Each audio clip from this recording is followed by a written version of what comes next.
जय माँ मरी आप सभी को। मरी माँ सदा सहाय।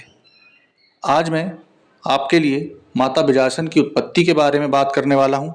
इनके कुछ ऐसे गुण सूत्र रहस्य बताऊंगा और आगामी चैत्र नवरात्र में इनकी साधना के बारे में बताऊंगा कि कैसे साधना होती है।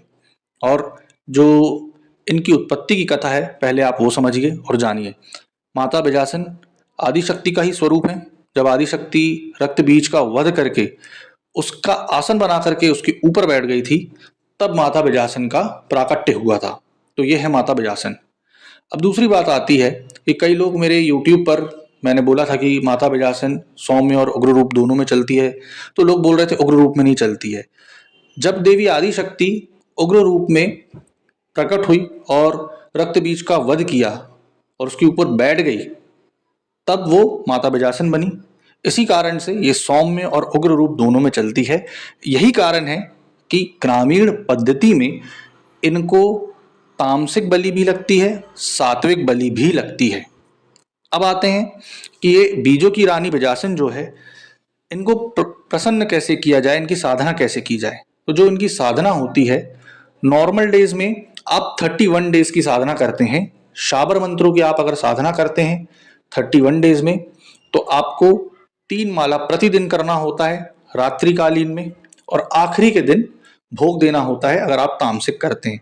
और इसी पद्धति को अगर आप सात्विक करते हैं तो आपको करना क्या है, 31 दिन ही साधना करनी है, 3 माला ही करना है, परंतु भोग जो रहेगा तामसिक रहेगा।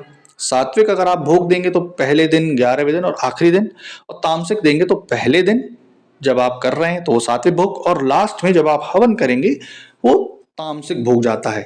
और नवरात्रि में अगर आप इनकी साधना कर रहे हैं तो नवरात्रि में औरा मंडल पर ही देवी रहती हैं, आपको कुछ ज्यादा करने की जरूरत नहीं होती है। इसी कारण से सिर्फ 9 दिन आपको 5 माला रुद्राक्ष में जाप करना होता है। माता का स्थान ही आपको बीजों से बनाना होता है। 7 प्रकार के दाने लेकर के उसके ऊपर इनकी फोटो आपको विराजमान करनी होती है।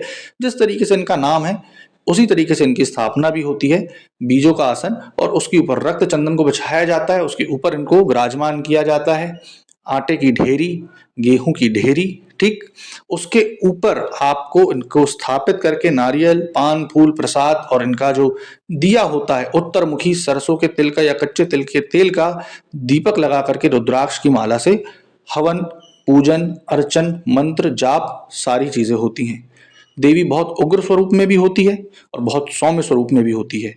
परंतु ये क्या होता है कि साधक को ये देखना चाहिए कि हम उसको किस स्वरूप में मांग रहे हैं।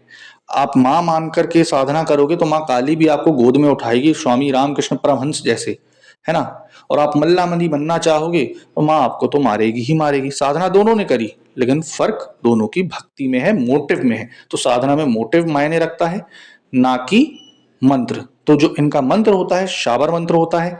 अगर आपको ये साधना चाहिए है जो कि आप नवरात्रि में 9 दिन की प्रतिदिन 5 माला कर सके शाबर मंत्रों की ग्रामीण पद्धति से, और 10वें दिन तामसिक अथवा सात्विक हवन भोग पद्धति डालें और देवी को प्रसन्न करें और उनकी कृपा प्राप्त करें, तो नीचे दिए गए नंबर पर आप संपर्क कर सकते हैं और मुझसे साधना, मंत्र, विधि विधान, रक्षा घेरा, आसन कीलन, शरीर कीलन, क्षेत्र कीलन, ये सारा मंत्र आप लेकर के साधना कर सकते हैं। इसकी एक निश्चित दक्षिणा राशि रखी गई है, उसे देकर के आप मंत्र विधि विधान प्राप्त कर सकते हैं। आशा करूंगा आपको जानकारी पसंद आई होगी। जय माता मरी।